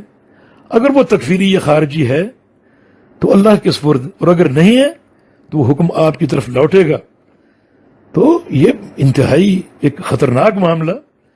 تو وہ شخص جس کو فاعل اور مفعول کی تمیز نہیں ہے، جس کو ماضی اور مصدر کے استعمال کی تمیز نہیں ہے، وہ کیسے فتوے کی مسند پر فائز ہو سکتا ہے؟ امام مالک رحمہ اللہ کا کیا لحن تھا، اس کا ذکر تو نہیں ہے، لیکن امام مالک کا موطا ہمارے طبع کے مطابق 600 صفحات پر مشتمل ہے. اس میں کوئی ایک لحن آپ دکھا سکتے ہیں؟ اور اب اپنے لحن کو امام مالک کے لحن پر قیاس کر رہے ہیں. 2 لائن کی عبارت میں آپ نے 3 غلطیاں کی. امام مالک کا 600 صفحات کا موطا، اس میں کوئی غلطی آپ دکھا سکتے ہیں؟ اور اپنے لحن کو آپ ان کی آڑ میں چھپانے کی کوشش کر رہے ہیں. تو یہ کوئی نئی چیز نہیں، اور نہ ہی اس میں کسی قسم کی ایسی تعریض ہے. شیخ البانی رحمہ اللہ اپنے اس مخالف پر نقد وارد کر رہے ہیں اور اس کو آئینہ دکھا رہے ہیں کہ یہ آپ کی علمی حیثیت ہے، آپ بار بار منصوب کو مرفوع پڑھ رہے ہیں آپ کی طرح. اور پھر شیخ البانی رحمہ اللہ نے ایک حدیث کے ساتھ اسے نصیحت کی. فرمایا کہ رسول اللہ صلی اللہ علیہ وسلم کا فرمان ہے، یاتی علی الناس زمان ینطق فیہ الرویبضہ، ایک زمانہ آئے گا کہ رویبضہ کلام کریں گے، رویبضہ کلام کریں گے، رویبضہ کلام کریں گے. قیل فما الرویبضہ، پوچھا گیا یا رسول اللہ صلی اللہ علیہ وسلم رویبضہ کیا ہے؟ فرمایا الرجل التافہ یتکلم فی امر العامہ، کہ ایک چھوٹا شخص کلام کرے گا لوگوں کے بارے میں اور ان کے امور کے بارے میں. ایک چھوٹا شخص لوگوں کے بارے میں اور ان کے امور کے بارے میں کلام کرے گا. اور پھر شیخ البانی رحمہ اللہ نے جناب عمر بن خطاب رضی اللہ عنہ امیر المؤمنین کا ایک قول پیش کیا، فساد الدین اذا جاء العلم من الصغیر استعصى علیہ الکبیر، وصلاح الناس اذا جاء العلم من قبل الکبیر تابعوا علیہ الصغیر. دین کب بگڑتا ہے؟ جب علم چھوٹے لوگوں سے آئے اور چھوٹے لوگوں کا علم بڑے لوگوں کی نافرمانی پر لوگوں کو ابھارے. چھوٹے لوگ علم بیان کریں، لوگ اس کو سنیں اور اس کو سن کر بڑے لوگوں کو نافرمانی کے قابل قرار دے دیں. مصلاح الناس اذا جاء العلم من قبل الکبیر، اور لوگوں کی صلاح اور دین کی صلاح اور درستگی اس چیز میں ہے کہ علم بڑوں کی طرف سے آئے، تابع علیہ صغیر، اور چھوٹے لوگ اس کی پیروی کریں اور اس کی اتباع کریں. یعنی جناب عمر کا یہ قول، اس کا خلاصہ یہ ہے کہ جس وقت چھوٹے لوگ علم بیان کریں اور لوگ اس کو سن کر بڑے لوگوں سے، بڑے علماء سے متنفر ہو جائیں، یہ دین کا بگاڑ ہے. اور دین کا صلاح اور دین کی عمدگی اور اصلاح جو ہے اس کی اساس یہ ہے کہ علم بڑے علماء بیان کریں اور چھوٹے لوگ اس کی پیروی کریں. پھر شیخ فرماتے ہیں، شیخ البانی رحمہ اللہ، وما اکثر هؤلاء الصغار الذين يتكلمون في امر المسلمين بجهل بالغ وما العهد عنا ببعيد، کہ یہ چھوٹے لوگ آج زمین میں پھیلے ہوئے ہیں جو امور المسلمین کے بارے میں باتیں کرتے ہیں اور لوگوں پر حکم لگاتے ہیں، یہ بکثرت یہ لوگ موجود ہیں.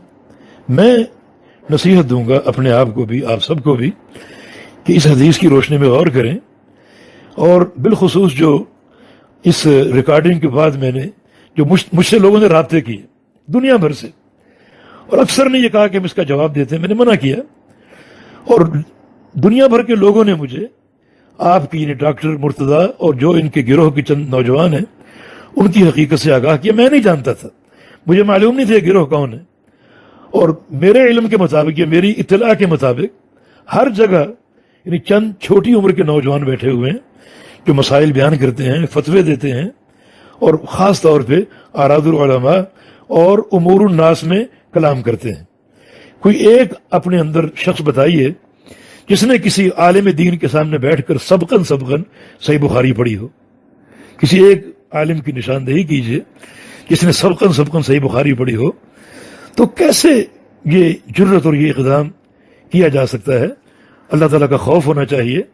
اور شیخ البانی رحمہ اللہ کی بالخصوص یہ توجیحات جو ہیں ان پر بڑی توجہ سے غور کرنا چاہیے. اور آپ کی علمیت کی نشاندہی ایک اور چیز سے ہوتی ہے، ان کس قدر آپ تعنت کا مظاہرہ کرتے ہیں کہ عبداللہ ناصر نے میری غلطی نکالی تو میں بھی اس کی غلطی نکالوں. چنانچہ آپ نے میری غلطی یہ نکالی کہ اللہ تعالیٰ کے لیے میں کہتا ہوں کہ جمع کا صیغہ استعمال کرنا درست نہیں ہے، جمع میں تعدد ہے. جو آپ نے بیان کیا اس سے یہ حاصل ہوتا ہے کہ اس مسئلے کو آپ سمجھ نہیں سکے. سنو، جمع کا صیغہ اس کا اصل تعدد ہے. رجل کا معنی ایک آدمی، رجلان دو آدمی، رجال دو سے زائد آدمی. جمع کی اصل وضع تعدد پر ہے. ہاں کہیں قرینہ ہو جو اس کے واحد ہونے کی نشاندہی کرے تو اس قرینے کے تحت وہ معنی قبول کر لیا جائے گا. اب چونکہ جمع میں اصل تعدد ہے، ہمارا موقف یہ ہے کہ بندہ اللہ تعالیٰ کو جمع کے صیغے سے مخاطب نہ کرے، کیونکہ نبی علیہ السلام نے کبھی نہیں کیا. ہم ادب کے طور پہ اللہ تعالیٰ کے لیے جمع کا صیغہ استعمال کرتے ہیں. اللہ فرماتے ہیں مثال کے طور پہ، اس سے گریز کرنا چاہیے. گو کہنے والا اللہ تعالیٰ کو ایک مانتا ہے، لیکن ایسا صیغہ اللہ تعالیٰ کے لیے استعمال کرنا جو اللہ تعالیٰ کی توحید پر منتج ہو وہ زیادہ ادب ہے. اور ایسا صیغہ استعمال کرنا جس میں تعدد کی بو آتی ہو وہ ادب کے خلاف ہے. نبی علیہ السلام سے بڑھ کر اللہ تعالیٰ کے حسن ادب کے تقاضوں کو کوئی نہیں سمجھ سکتا. عربی میں آج ہم کسی کو عزت دیتے ہیں تو اس کے لیے جمع کا صیغہ استعمال کرتے ہیں. کیف حالکم، کیف صحتکم، کیف انتم، کیف اسرتکم، تفضلوا. جمع کا صیغہ، حالانکہ ایک بندے کو مخاطب کر رہے ہیں. جمع کا صیغہ اس میں اکرام ہے، احترام. اگر یہ اکرام اللہ کے لیے روا ہوتا تو نبی علیہ السلام اللہ تعالیٰ کے لیے بار بار جمع کا صیغہ استعمال کرتے. لیکن پورے ذخیرہ حدیث میں ایک مثال دکھا دو. مثلا آپ کی ایک دعا ہے، ہر دعا اللہم انت ربی، انت یعنی کہ انتم، اللہم انت ربی لا الہ الا انت خلقتنی، یہ نہیں کہا خلقتمونی، خلقتنی، واحد کا صیغہ. جتنی دعائیں ہیں اس ایک دعا میں یہ سید الاستغفار ہے، اللہ تعالیٰ کو 13 دفعہ خطاب کیا ہے نبی علیہ السلام نے، اور واحد کے صیغے کے ساتھ. اللہم انی عبدک، عبدکم نہیں، انی عبدک وابن عبدک وابن امتک ناصیتی بیدک ماض فی حکمک عدل فی قضاؤک. حالانکہ یہاں ایک تضرع اور انتہائی عاجزی کا اظہار ہو رہا ہے، مگر اللہ تعالیٰ کے لیے وہی واحد کا صیغہ. یہ ہمارا موقف. شیخ الاسلام نے کہاں لکھا؟ آپ نے بتایا کہ شیخ الاسلام نے واحد اور جمع دونوں صیغوں کے استعمال کا جواز کا قول اختیار. کہاں یہ قول؟ شیخ الاسلام کا قول یہ ہو سکتا ہے کہ اللہ تعالیٰ نے خود اپنی ذات کے لیے واحد کا صیغہ بھی استعمال کیا، انی انا ربک، اور جمع کا بھی انا نحن نزلنا الذکر وانا لہ لحافظون انا انزلناہ فی لیلۃ القدر، جمع کا صیغہ. اللہ تعالیٰ جو اپنی وحدت کا، اپنی توحید کا دعویٰ کرتا ہے، اگر وہ خود اپنی ذات کے لیے جمع کا صیغہ استعمال کرے، وہ تعدد کا ایہام پیدا نہیں کرتا، بلکہ اس میں تفخیم اور تعظیم ہے.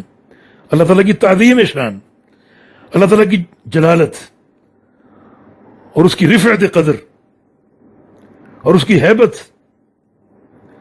شیخ الاسلام نے کہاں لکھا کہ بندے اللہ تعالیٰ کے لیے جمع کا صیغہ استعمال کر سکتے ہیں؟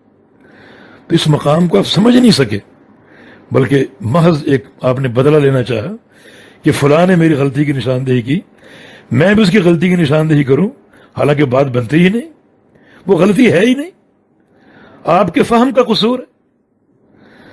تو جناب عالی، یہ آپ کی حیثیت ہے. لغت عرب سے آپ نابلد ہیں، قواعد نحو و صرف آپ نہیں جانتے، استدلال اور مستدل کا تطابق آپ کو معلوم نہیں ہے. آپ نے جو 2 دلیلیں دیں اور کچھ بھی نہیں دیا، وہ دونوں ناقص ہیں، اپنے مستدل پر دلالت ہی نہیں کر رہے. بلکہ میں بتاؤں، آپ نے کہا ہے کہ صحابہ نے حجاج کے خلاف جماعت کیوں نہیں بنائی. اس گناہگار کا موقف یہ ہے کہ صحابہ ایک جماعت تھے. اگر صحابہ جماعت نہیں تھے تو دنیا میں کوئی جماعت نہیں. کیا پیارے پیغمبر نے حق کی جماعت قائم رہنے کی پیش گوئی نہیں فرمائی؟ تو پھر جماعت کون تھا، حجاج یا صحابہ؟ امام احمد بن حنبل کے دور میں جماعت کون تھا؟ مامون اور معتصم اور واثق باللہ اور ان کے حواری اور درباری، یا احمد بن حنبل اور ان کے اصحاب؟ اصحابہ حق کون تھا؟ ہاں، صحابہ نے اور احمد بن حنبل نے اس اصحابہ کو کھڑا نہیں کیا حکام کے خلاف. احمد بن حنبل اور مامون وغیرہ ایک پیج پر نہیں تھے. ان کا عقیدہ یہ تھا کہ قرآن مخلوق ہے، اور امام احمد کا عقیدہ یہ تھا کہ قرآن کو مخلوق کہنے والا کافر. کوئی اتحاد ہو سکتا ہے؟ یہ جماعت واحدہ ہو سکتی؟ خلاف عقیدہ پر جماعت واحدہ بن سکتی؟ شیخ صالح الفوزان سے ایک سوال ہوا، هل يمكن الاجتماع مع اختلاف المنهج والعقیدہ، کہ کیا منہج اور عقیدہ کا اختلاف ہو اس پر اجتماعیت ہو سکتی، اکٹھے ہو سکتے ہیں؟ جواب، لا يمكن الاجتماع مع اختلاف المنهج والعقیدہ، کہ اختلاف منہج اور اختلاف عقیدہ پر اجتماع نہیں ہو سکتا. اب مامون کا عقیدہ کیا ہے؟ قرآن مخلوق ہے. امام احمد کا عقیدہ کیا ہے؟ قرآن کو مخلوق کہنے والا کافر ہے. یہاں اصحابہ حق کون ہے، مامون یا احمد بن حنبل؟ اگر دونوں ہیں تو خلاف عقیدہ پر اجتماع کیسے؟ اور اگر دونوں نہیں ہیں تو اس دور میں اصحابہ حق کون ہے؟ لا محالہ ماننا پڑے گا کہ احمد بن حنبل وہ جماعت تھی جو حق پر قائم تھی، جو ما انا علیہ وصحابی کی آئینہ دار تھی. ہاں، مامون اور معتصم ولی الامر تھے، اس ناطے ان کے حقوق دیے جائیں گے، ان پر بددعا نہیں کی جائے گی، ان کے عیوب کی تشہیر نہیں کی جائے گی، معروف میں ان کی اطاعت کی جائے گی، ان کے لیے دعا کی جائے گی، ان کے خلاف بغاوت نہیں کی جائے گی، یہ ان کو حقوق دیے جائیں گے، اور امام احمد نے دیے۔ مگر امام احمد ولی الامر کے ساتھ ایک جماعت نہیں ہے، اور آج کے دور میں ولی الامر کے ساتھ ایک جماعت ہونا یہ نعمت صرف سعودی عرب میں، وہاں کے ولی الامر، وہاں کے علماء، طلاب العلم، وہاں کے عوام، تجار، سب ایک پیج پر ہیں، ایک عقیدہ، ایک منہج، ایک جماعت۔ باقی اب جہاں بھی جائیں، اولیاء الامور کیا ہیں، حکام کیا ہیں؟ شرک کی سرپرستی کرنے والے، مزاروں پر اوقاف بنانے والے، اپنی نگرانی میں بہت سے مقامات پر حج کرانے والے، بہت سی درگاہوں اور قبروں پر، ان کے ساتھ مل کر جماعت واحدہ ہو سکتی؟ نہیں ہو سکتی۔ جب نہیں ہو سکتی تو پھر اصابہ عدل الحق کا تعین آج کون کرے گا ان سارے خطوں میں؟ ہاں، ولی الامر کو ان کے حقوق دیے جائیں گے جن کا میں نے ابھی ذکر کیا۔ اور جناب ڈاکٹر صاحب، اس تمام تقریر کی روشنی میں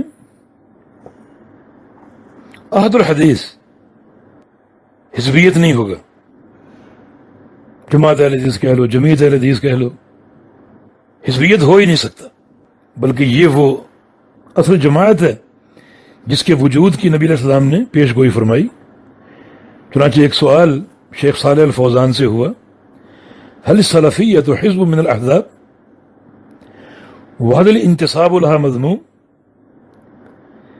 کہ سلفیت کیا حزب تحزب ہے،